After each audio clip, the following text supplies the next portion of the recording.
रूस और यूक्रेन में बम बारूद वाला जो माहौल है वो खत्म होने का नाम ही नहीं ले रहा है। रूस यूक्रेन पे हमला कर रहा है, यूक्रेन रूस पर हमला कर रहा है। जो शांति की जो बातचीत थी ट्रंप की, वो बिल्कुल मानी ही नहीं जा रही है। रूस जो है वो साफ शब्दों में कह रहा है कि भाई अब तो हम पूरी तरीके से कब्जा जमाएंगे। कुछ जमीनें हैं, कुछ रूल है, वो आपको मानने पड़ेंगे, तब हम जो है युद्ध विराम करेंगे। हमारे साथ वर्ल्ड वॉरियर में आज मौजूद हैं आयुष, ये जानकार हैं विदेश मामलों के। ये बताएंगे कि ये क्या माहौल है। मतलब ट्रंप की जो शांति वार्ता सब धत्ता साबित हो गया। रूस यूक्रेन मान ही नहीं रहा है। अभी आप मतलब कल की बात कर लीजिए, रूस ने यूक्रेन पे हमला किया और अभी हाल फिलहाल तुरंत 2-3 घंटे पहले यूक्रेन ने रूस पर हमला क्या चल रहा है? तो शुरुआत हम एक बार हमले के बारे में जानकारी लेने से करते हैं। कल जो है रशिया ने हमला किया था कीव पर, राजधानी कीव पर, और काफी बड़ी संख्या में जो है वहां पे तबाही मची थी। इसके बाद आज जो है बदले की कार्रवाई करते हुए यूक्रेन ने हमला कर दिया रूस के एक सीमावर्ती इलाके पर, जहां पर करीब 3 मिलियन यानी करीब 30 लाख लोग रहते हैं उस आबादी में। वहां का जो पावर स्टेशन है वो गुल कर दिया गया है। इसके अलावा बड़ी संख्या में लोगों की मौत भी हुई है। तो कुल मिलाकर के जो रशिया का जो ढांचा है जिस पर लोग निर्भर करते हैं, तो उस ढांचे को टारगेट कर रहा है यूक्रेन, क्योंकि अभी सर्दियां आ रही हैं, तो ऐसे में वहां के लोगों को दिक्कतें बने और रशिया झुकने को मजबूर हो, इसलिए यूक्रेन ये चाल चल रहा है। और व्लादिमीर जेलेंस्की जो है असल में ट्रंप और रूस के बीच जो बातचीत हुई है उससे खफा है। ट्रंप हमेशा ये दावा करते हैं कि मैं तो पूरी दुनिया की युद्ध रुकवा दूंगा, है ना। वो चाहे इंडिया पाकिस्तान का हो जिसमें उनका कोई हाथ नहीं था, उसमें भी वो क्रेडिट ले रहे थे। फिर वो साउथ ईस्ट में जाकर के इंडोनेशिया थाईलैंड के बीच में क्रेडिट लेने लगे। वो हमास और गाजा के बीच में करवाने लगे, उसमें हमास और इजराइल के बीच में।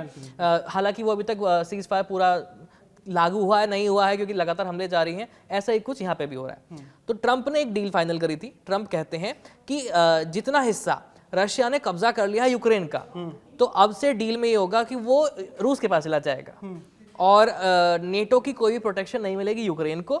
और यूक्रेन की जो आर्मी है वो 6 लाख लोगों की होगी, 6 लाख उसमें सैनिक होंगे, इससे ज्यादा वो सैनिक रख ही नहीं सकता है। तो मतलब आपने यूक्रेन के हाथ बांध दिए, आपने यूक्रेन को पहले लालच दिया कि आपको हम नेटो में शामिल करेंगे। यूक्रेन ने उस भरोसे पे जो है अपना नुकसान करना शुरू कर दिया। अब इतना नुकसान हो गया तो आप कह रहे हैं कि अब हम आपको शामिल नहीं करेंगे, आप नेटो का हिस्सा कभी नहीं बन सकते हैं। और हालांकि उन्होंने एक टॉफी दी, लॉलीपॉप्स दी है यूक्रेन को। लॉलीपॉप ये है कि अगर रूस आप पर हमला करता है तो हम उस पर प्रतिबंध लगा देंगे और अपनी सेना भेज देंगे लड़ने के लिए, और अगर जो है आपने हमला किया तो हम आपसे सारी सुविधाएं ले लेंगे। तो यूक्रेन कह रहा है कि भाई मैं बेवकूफ हूं क्या, इतने समय से मैंने अपने देश का नुकसान कर लिया, लाखों की तादाद में लोग मारे जा रहे हैं, घर के घर तबाह हो गए, इतने युद्ध अपराध हुए। और दूसरी चीज हमने शुरुआत में देखा था, 2022 की शुरुआत में जब ये युद्ध शुरू हुआ था, तो युद्ध अपराधों की बहुत चौंकाने वाले मामले सामने आए थे, जो रूस के सैनिकों ने कथित रूप से यूक्रेन में जिसको अंजाम दिया था। उसके बाद मामला अंतर्राष्ट्रीय कोर्ट में गया। तो ट्रंप ने ये कहा है कि ये जो समझौता होगा इसमें कोई भी युद्ध अपराध माना ही नहीं जाएगा। मतलब बड़ी संख्या में जो महिलाएं पीड़ित हुई हैं या जो आदमी पीड़ित हुए हैं, जो बच्चे पीड़ित हुए हैं, उनका कुछ दुख ही नहीं रह गया है ट्रंप की नजरों में। और ऊपर से ट्रंप ने कहा है कि जो यूक्रेन के अंदर जो रेयर अर्थ मिनरल्स हैं या जो एनर्जी सोर्सेज हैं उसका इस्तेमाल अमेरिका करेगा।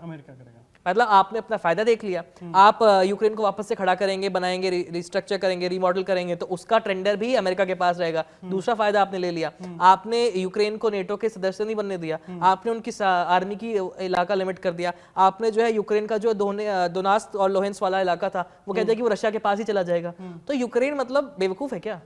इन सब के बीच मैं आपको एक और जानकारी दे दूं कि जो रूस है वो अपने हालिया बयान में साफ कर दिया है उसने कि यूक्रेन के साथ सीज फायर समझौता तभी हो सकता है जब वो अपने सैनिकों को हटा ले।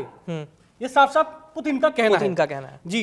और उन्होंने ये भी कह रहे हैं कि सिक्योरिटी ट्रीट ऑर्गेनाइजेशन CSTO के समिट के लिए वो कारगिल पहुंचे थे और किर्गिट पहुंचे थे, और वहां पे इस दौरान उन्होंने मतलब बार बार ये दोहरा रहे हैं कि इसी शर्त पे होगा जब सैनिक आप हटा लें। बार बार ये चीजें दोहरा रहे हैं। और यूक्रेन की शर्त यह है कि जब आप हमारा कब्जा किया हुआ इलाका छोड़ देंगे, ना रूस कब्जा किया हुआ इलाका छोड़ रहा है और ना यूक्रेन अपने सैनिक हटा रहा है। क्या रूस छोड़ेगा इलाका? नहीं छोड़ने वाला है, नहीं छोड़ने वाला, क्योंकि बात यह है कि जिस इलाके पर कब्जा किया गया है, रूस का तर्क यह है कि उस इलाके में 50% के आसपास की जो जनसंख्या है वो रूसी भाषा बोलती है, तो इसलिए ये हिस्सा रूस के पास होना चाहिए। जैसे क्रीमिया रूस के पास चला गया, तो बिल्कुल क्रीमिया की तर्ज पर यूक्रेन का इतना पोर्शन जो है वो वहां चला जाएगा। इसके अलावा यहाँ पर एक बहुत बड़ा न्यूक्लियर पावर प्लांट भी है जो एनर्जी बनाता है, जो बिजली का उत्पादन करता है, तो उसमें भी ये कहा गया है कि इसकी आधी बिजली यूक्रेन को मिलेगी, आधी रूस को मिलेगी, मतलब चीज यूक्रेन की, फायदा जो है रूस उठाएगा। तो यूक्रेन के राष्ट्रपति क्यों मानेंगे? और ऊपर से एक और बड़ी चीज कि ये जो राष्ट्रपति है ना, इनको हटना पड़ेगा और जल्दी जल्दी यहाँ राष्ट्रपति चुनाव होंगे। अच्छा, ऐसा भी तो मान लीजिए जिस तरह से अभी शांति वार्ता की बात कर रहे हैं ट्रंप, बार बार शांति वार्ता की बात कर रहे हैं, लेकिन रूस जो है क्या धीरे धीरे और भी जमीनें कब्जा रहा है? तो रूस की तो बढ़त बनती ही जा रही है, बढ़त बनती जा रही है, और वो मानने को तैयार है? वो मानने को तैयार नहीं है। वो साफ कह रहा है कि भाई सेना हटाइए आप, तभी हम किसी भी निर्णय पे पहुंचेंगे। वो होने से रहा, तो माना यह जाए कि धीरे धीरे जो यूक्रेन की जमीनें हैं वो रूस अपने कब्जे में ले रहा है, और जो कब्जे में आ जाएंगी ट्रंप के समझौते के मुताबिक वो रूस छोड़ेगा नहीं। तो यूक्रेन मतलब जितना था आप उससे करीब करीब 40% छोटा यूक्रेन देखेंगे। तो इससे नुकसान किसको होगा? यूक्रेन को। क्या उम्मीद है कि लड़ाई थमे या कुछ? जिस हिसाब से ट्रंप ने जो प्लान बनाया है उससे तो कोई उम्मीद नहीं लगती है कि आप लड़ाई थमने की वो चीजें, मतलब क्योंकि ये हम जानते हैं और कई बार ये सामने भी आया है कि ट्रंप और पुतिन के बीच में थोड़े से रिश्ते अच्छे हैं तुलनात्मक रूप से। आत्ममुग्ध है क्या? बहुत ज्यादा। वो कहते हैं कि बस मैं ही हूं जो हर समस्या का हल दे सकता हूं, बाकी तो सब किसी को कुछ है नहीं। और मुझे लगता है कि क्या पता वो यूक्रेन और रूस से बात भी नहीं करते हैं, वो सीधा आकर के या तो ट्रूथ सोशल पे लिख देते हैं या कोई बयान दे देते हैं कि मैंने जो है युद्ध समझौता करवा दिया या ये प्लान है और इसके तहत युद्ध समझौता होगा। और उसके बाद एक तरफ पुतिन उनके मुंह की तरफ देखते हैं, दूसरी तरफ व्लादिमीर देखते हैं कि भाई आप कहना क्या चाहते हैं एग्जैक्टली। हमें तो पता ही नहीं था, हमें तो बताया ही नहीं कहता ये कौन सी मीटिंग थी जहां हम दोनों को नहीं बुलाया गया और आपने जो है मीटिंग कर ली और कुछ भी कर लिया और बयान दे दिया। और भुगत कौन रहे हैं? वो जो सैनिक जो ट्रंप के बयानबाजी के चलते वहां पर आपस में लड़ रहे हैं। तो मतलब साफ है कि ये जो युद्ध है ना वो थमने वाला है नहीं। फिलहाल तो ऐसा ही लग रहा है। वैसे हम तो यही उम्मीद करेंगे कि भाई युद्ध जल्दी से जल्दी थमे, क्योंकि युद्ध किसी भी चीज का समाधान नहीं होता है। आज के वर्ल्ड वॉरियर के एपिसोड में बस इतना ही। इसके अलावा आप इस एपिसोड में, और ये आपको एपिसोड कैसा लगा हमें लिख करके बताइए, और वर्ल्ड वॉरियर की सीरीज में आप और किन मुद्दों पर चाहते हैं कि हम बात करें, कमेंट सेक्शन में लिख करके भेज दीजिए। मेरा नाम है आयुष, मेरे साथ थे आदर्श। धन्यवाद।